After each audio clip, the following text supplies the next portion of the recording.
Amigos y amigas, bienvenidos a otro podcast de Negocios en Acción, el programa que está establecido para brindarte a ti y a toda la audiencia en todos los Estados Unidos sobre los tips y oportunidades de negocios aquí en los Estados Unidos. Hoy tenemos un programa especial. Este programa va a estar desarrollado más que todo en inglés porque tenemos un invitado especial que viene de bien lejos. Isaías, bienvenido. Bienvenido, gracias. Okay, Isaías viene directamente de Arizona. Sí, solo Arizona. Okay. Would you please give us a brief background of your business? Sure, of course. We are an established barbershop for over 4 years. We're located in Show Low, Arizona, a small town in northern Arizona, about 3 hours away from Phoenix. Yeah. Population of about 50,000. Yeah, that's kind of impressive. And it's kind of high, right? Yeah, it's 6,000 feet, so you get pretty tired and winded. Yeah. It's good though. I remember the first time that I went there, while I was driving, my heart started pumping like, Yeah. and I was like, Nice little workout. yeah. I like it here in Utah though. It's real nice. Yeah, it's really nice. Welcome. Thank we you. really enjoy having you here. It is a pleasure. Yeah. What motivated you to create Boricua Blendz? So, quick background. I've been cutting hair for over 10 years. I started in high school. Fast track, I got my barber's license when I was 18. I had a mentor, an amazing guy. His name is Ruben Javier. All right, he owns barbershops all across the country. Lake Wales, Florida, Denver, Colorado, and Santa Monica, California. The Denver location I helped open. So I had hands-on experience on what it is to do a startup and the chaotic mess that it is within the first 12 to 18 months. It's crazy, right? You don't really have a purpose other than just to make it work at that point. I lived there for 2 years. I left. I had a little quick sabbatical. It was almost a life transformation for me just because we were living on 10. We were living real fast pace for a while there. And my parents are living in Show Low. So that's where Show Low came from. Okay. I'm originally from Orlando. Okay. So I'm a Boricua that speaks half Spanish. No eres de la isla. So Yeah. I was living out there. I came to Show Low. I was living there for about a year. And I wasn't doing anything but just doing haircuts out of the house. Very, very simple. And I'm a person that I need to be driven. I need something to do. I need to have a purpose. If not, I get myself in trouble. Okay. And long story short, I opened the barbershop in 2021. And I have been progressively growing as an individual. And the business is showing forth what that is. So the more I grow as a leader, the more standards and well-equipped the people are in my establishment. Okay. And what are the biggest challenges that you have faced during this process? Knowing exactly what I want. I would say, man, who was it? Benjamin Franklin, I think, said there are the hardest 3 things in life are diamonds, steel, and to know oneself. So I remember that quote. Somebody told me that quote a while back. That sticks with me. It's always to find exactly what my mission and purpose is. I'm really good at cutting hair. Really, really good at cutting hair. But there's a new chapter in life where I need to duplicate that and give others the opportunity to have a decent lifestyle based off the talents they're able to do with their hands. Yeah, and believe me, I love having a haircut. It is an amazing experience. It can be. Yeah. We definitely appreciate it. But I would say the biggest challenge so far was creating the proper standards, especially in a small town where you can't really attract too much talent. Somebody that's a 10 in Phoenix is not going to move to Show Low to work in your shop, right? So it was duplicating the talent, and then the talent that we did find, how do we keep the bar high with the individuals that we have, that their self-esteem and who they are is very low in character. right? So you have to work with that in the beginning, and that's the struggle of having a startup. If you have standards that are really high and you don't have enough capital, I think that's the big part of it. If you don't have enough capital at first and you have a really high standard, people are going to say, what am I working for? I can do this myself then. But you have to have a lot of character. You have to have a lot of character, and you have to have a lot of integrity for people to stick around. So I would say finding the proper characters that we were looking for. That was the biggest challenge in the beginning. Okay, so basically to create your teamwork. Yes. That was anybody can write a business plan, right? Anybody can write $1 million business plan, but if nobody's there to work it, it's a piece of paper. So human capital always plays an important part in any production process. By far, especially in this industry. Yeah. In any industry, but importantly in the service industries. Yeah, that's really really impressive that you were able to just put together that team and the way that they collaborate with each other. It has been a blessing. Actually, I could say that I am the most blessed man in the world to have the team that I do. They have integrity. Their personal lives might be a mess, but when they come to work, it's with a purpose. And I drive every day to make sure that I'm able to deliver for them. Yeah, that's great. So you've been investing a lot in the culture of your business. Yes. So the people that are there, they not only behave properly, but they excel in what they do. Yes, by far.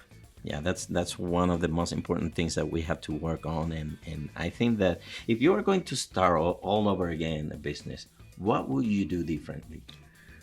I would set my standards. It sounds hypocritical, but I would set my standards straight from the very beginning and not waver. There was a lot of times where I have wavered, and we've lost people that have high integrity just because I wasn't able to make that hard decision at first. Yeah. And I think that this is a mistake that most entrepreneurs just face in their way to become better and greater. Oh yeah. They start a business, they kind of get tied emotionally with the people that they start, and then it's a hard call to just say, you know what, this is not working for us. Yeah.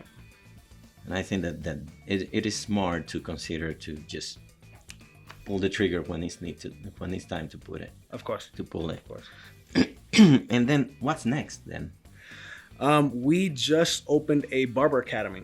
So our biggest problem, like I said earlier, was duplication and finding the proper characters that suit our mission statement. Our mission statement delivers through integrity. We lead through love, courage, and understanding. So if we have a problem, those are the first things we do. Dependability is a very high quality, and integrity is a very high quality that we look for. And these are traits that you can't find within the first 2 weeks of working with somebody. This is something that it takes 6 months, right? So you have to pour into people. So how do you consolidate that time to save? Because remember, time is money at the end of the day, right? Yeah. I would say since we opened this academy, it has been a very risky move. It was 6 figures to start up, but there's not a barber college within 2 hours of where we live. So it is a definitely needed market. And I believe that I have created enough, and I've shown that I have integrity. I've shown my character within the market. I've shown who I am, and people are following based off of the results that we're getting. So we have the school to create duplication. The talented individuals who have character, we recruit, and it's of course their option if they would like to work with us, but that's our job to make sure that we have a valuable place for them to work at. Yeah, so this is in short words, this is called descendant integration. So you're basically creating a full process. Yes. In which you are now creating. You already the need was created there. You came to the market and start fulfilling those needs by delivering a service that is high quality. Yes, now you are going to the lower tier, and now you're gonna be forming or instructing people that they might be fitting the business and creating a culture in that environment as well. That's exactly it. One thing that we found is 66% of barbershops closed within the first 2 years. And out of that 66%, half of them shut down by 5 years.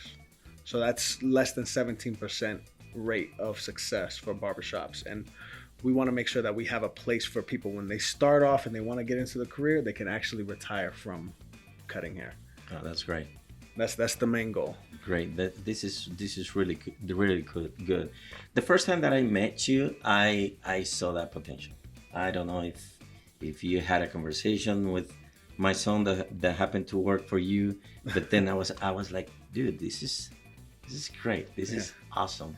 I wish I could work with Isaias to just help in the process to continue growing. No, I tell Kevin all the time that he's been nothing but a blessing to us. He was literally a prayer answered, because it's like I was talking about that conversation with making the hard decision. Right after that, somebody with character comes, and showing the integrity of your son, of course, shows the way that you raise your children, and I appreciate that. Okay, great. And even though we haven't spent a lot of time together yet, we already engaged in a commercial relationship, and there's some conversation back and forth and how we can help you fulfill those plans. And so in that sense, I would like to ask you, how D&G helped clarify the plans that you have for your business? Well, we are about to reach $1 million, if not this year, next year, correct? And organizing statements, making sure that everything is clear, good to go, HR wise, making sure everything's organized. I think that's a big problem for a lot of businesses going from $1 million to $5 million. Is within that journey, if they don't clean up their accounts and they don't clean up their HR, they don't clean up their systems and processes, it becomes very chaotic, and it could be a ship that's about to sink. So we definitely, it was a godsend opportunity for us to meet you guys. Yeah. It's good to know that. I hope that answered the question. Yeah. I hope that answered the question. Yeah, definitely it does. D&G is your back office strategic option to help you release the burden out of your shoulder for those things that you struggle with. So you can dedicate the productive time on the things that you are better off. So Isaias, what other things motivate you to do business? You know, I always try to reach out for wisdom. That's something that I've done my whole life. We have one mouth and two ears for a reason. We need to listen more than we speak. And a lot of entrepreneurs that I've talked to tell me the same boring concept in line. You know, to get the nice car, to get the nice house. I want to fill a void within my market. My market is stuck with individuals who want a place to work, who want a place to enjoy, who end up opening their own barbershops because they feel as if they hit a barrier that they can't go upon. And they end up burning out within the first 5 years. They're done. They find a new career. That is us failing at our job.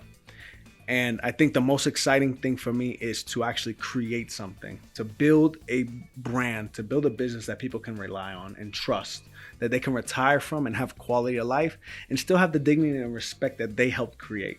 That's the most important thing.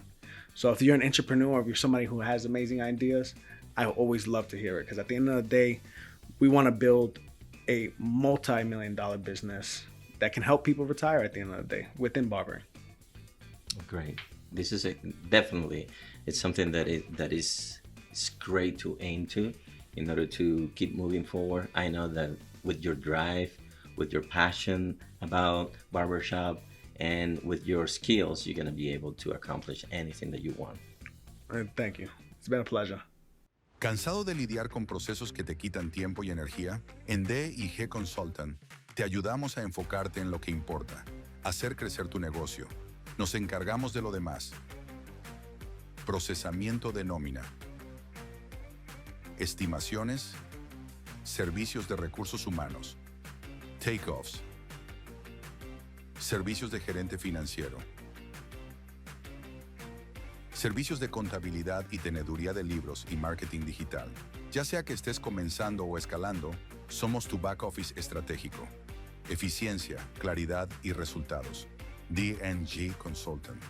Tus procesos en orden, tu negocio en acción.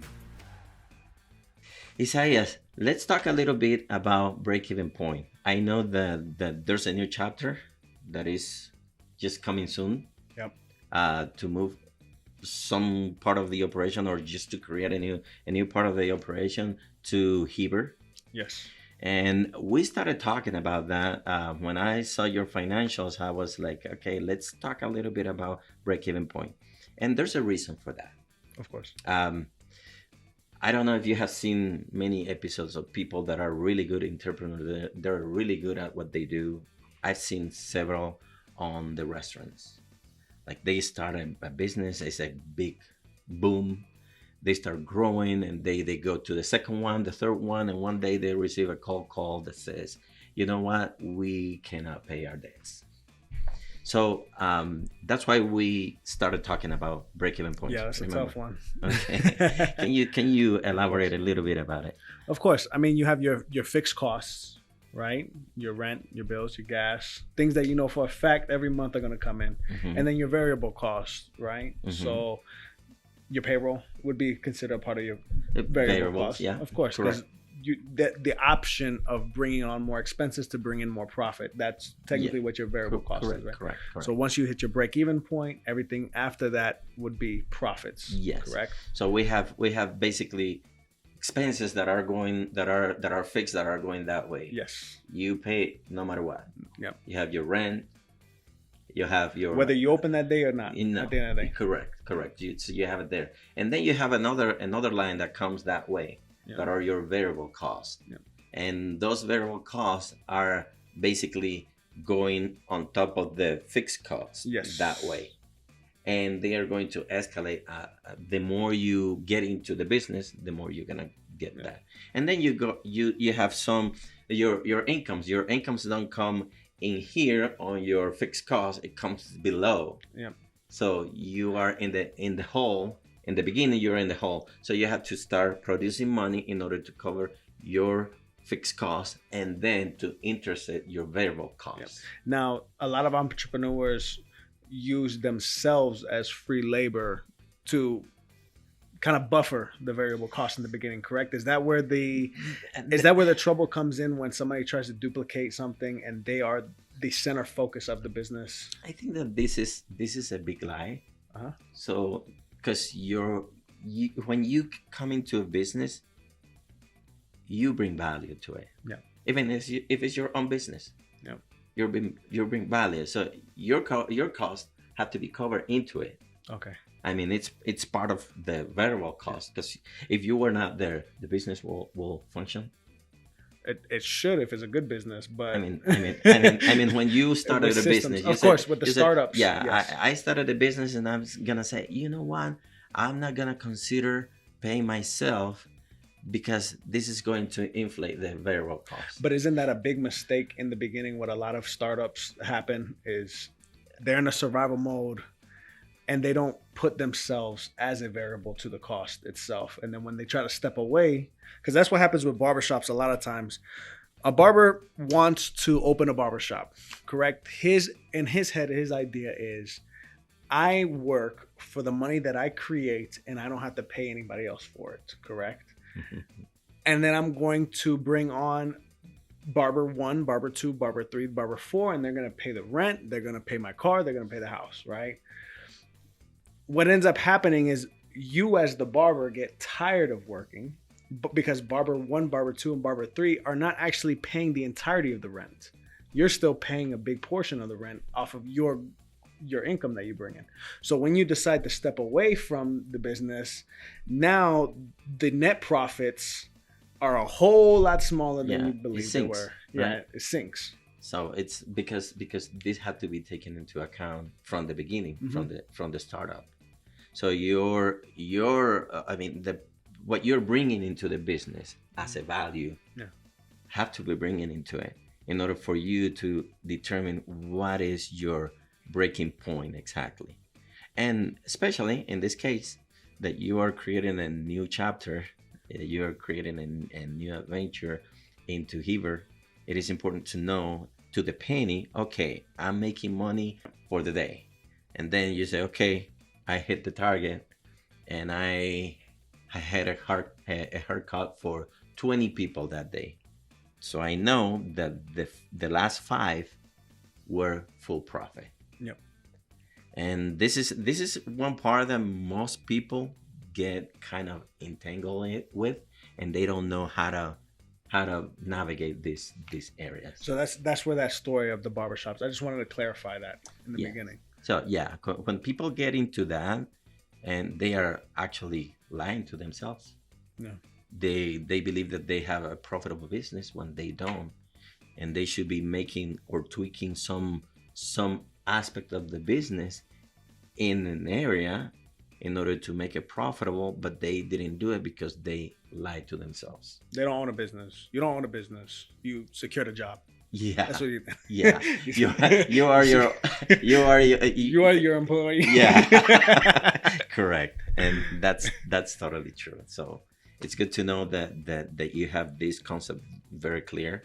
We're gonna work together in order to duplicate what you are doing in Show Low into Heber, yes, and to create something that will be providing nurturing the academy in order to make it work and get to the million and going from that point. Of course, when uphold and at the end of the day, we want to deliver for our people, right? So whether that's somebody who wants to be an entrepreneur or somebody who wants to just be a barber working from 10 to 7. Yeah. Depending on how big they want to live their life. I think that most people are engaging into a whatever kind of labor activity with the intention to excel, to progress. I understand that there's some people that just stand by, they just swim by, they don't really have good big aspirations. That's the bottom 20%, right? Like yeah. And most of them do that because they probably choose the wrong activity in the first place. Yeah. They are boring regarding what they're doing, and they just need to switch gears and do something that is rewarding for them. And there's nothing wrong with that. If you committed that mistake, just switch gears, go and do something that is going to be excited for you, and you're gonna be fine. But if we try to entertain these kind of people in our business, then they're just pull you down. Yep. So that's what happened. 100% agree. Domingo, so I have a question for you as well. What are some tips and pointers to make sure that a small business like me knows where their break-even point is in simple math for them? Okay, it's a good question. Actually, not many people have this question in mind. Yeah. So it's a tricky question as well. Yeah. And the same answer for you will probably apply to most people that are watching our podcast today and people that are willing to get engaged into a business. Yeah. There's some things that are important. First of all, you need to know your finances. You have to be clear. You have to have clear financial reports that will help you identify different aspects of your business. Mm-hmm. When you have your profit and loss and it's clear defined, meaning you classify all the transactions the right way and they're pointing to the proper accounts, you're gonna be able to start the point where you're gonna identify, first of all, your fixed costs. Yep. When we talk about fixed costs, as you mentioned before, we're talking about rent, for instance. The bills, utility bills, even though they'll fluctuate a little, there are some costs that you have to pay no matter what. Your accountant, maybe your lawyer if you have one. Yeah. Anything that is going to be had to be paid, membership, anything that you had to pay in a regular basis, and it doesn't matter if you open the business or not, those are considered your fixed costs. Now, building on top of that comes the variable costs, all those associated with the process of production. Whether you have a restaurant and you are cooking a meal for a customer, or if you have a barber shop and you are cutting the hair of the person, those costs that are considered variable are going to increase over time, even by the hour, if you are involved in a production business. So these costs are the two main aspects that have to be considered in order to identify what will be your breaking point. After you have considered these 2 points, then you're gonna measure your income. And obviously your incomes are going to come by the meal that you serve and the people are willing to pay, or by the service that you provided when it comes to a haircut or any stylish that you do in the business. Yeah. Now, adding these two and seeing the number 3 coming in a regular basis, this is going to give you a line that have to intersect. When in some business this happen in the first day, some business happen in the first 15 days. Yep. It doesn't really matter when it happens as long as it happens. When you intersect those lines, then you identify your breaking point. It's time to start putting numbers on that. That could be, as we mentioned before, customer number 15. Or it could be the sales number XYZ. It doesn't really matter. But this is going to give you the exact point where you say, okay, from now on, it makes sense for me. Once you have this identified, then it's easy for you to duplicate your processes. Mm-hmm. It's easy for you to say, well, you know what? I'm already making X amount of money here. I can increment that by duplicating my efforts, creating another shop, creating another restaurant, or adding numbers of offices depending on the kind of service that you provide. And this is a daily calculation, correct? So then you understand. You can do it daily. With your KPIs. Yeah, you can do it daily. You can do it weekly. You can do it monthly. It depends on how the operation. Yeah, the operation evolve. Okay. For instance, for a business that is more lean into services and are basically calculated based on a membership, you might have 10, 15 customers, and then calculating those in daily basis, it doesn't make a lot of sense because probably you're gonna get money in the end of the month, by the end of the month. But for businesses that are service driven, like a haircut or a restaurant, it will be a good idea to calculate those more frequently, maybe weekly, maybe daily. And when you have those components together, either if you choose to calculate it daily, weekly, or monthly, is when the business makes sense for you. Yep. Okay, well, thank you for being with us during this program. Well, this wrap up what we present for the day. And if you have any question regarding your business, how do you want to operate your business, or things that you want to do in order to make it grow, just remember to contact D&G Consultants. We're here to provide you a great experience when it comes to the back office.